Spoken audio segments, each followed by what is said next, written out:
नमस्कार. महाराष्ट्र योजना कॉर्नरमध्ये आपल्या सर्वांचे स्वागत आहे. आजच्या व्हिडिओच्या माध्यमातून आपण बघणार आहोत की 1 जानेवारी 2026 पासून कापसाच्या आयातीवरील 11% आयात शुल्क लागू करण्यात आलेले आहे.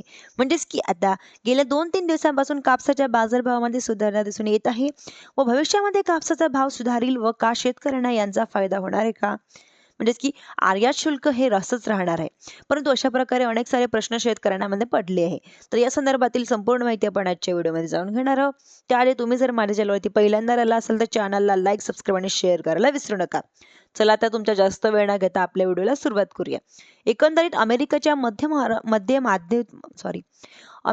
मध्य माध्यमातून कापडाच्या आयातीवरती लावण्यात आलेला 50% आयात शुल्क यांच्यामुळे कापड उद्योग हा थोडा निर्बंधामध्ये एक बर्डनमध्ये आलेला होता. याच्या पार्श्वभूमी कॉटन असोसिएशन ऑफ इंडिया याचबरोबर तमिळनाडू स्पिनिंग यांच्या माध्यमातून कापसाच्या आयातीवरती आयात शुल्क हटवण्यात संदर्भातील मागणी करण्यात आलेली होती. परंतु ऑगस्ट महिन्यामध्ये एक मुदतवाढ देऊन 31 डिसेंबर 2025 पर्यंत लागू करण्यात आलेला होता. 11% आयात शुल्क हे हटवण्यात आलेलं होतं, ज्यामुळे ते व्यापाऱ्यांना या कॉटन असोसिएशनला कापूस आयात करण्यासाठी आयात शुल्क लागणार नव्हतं.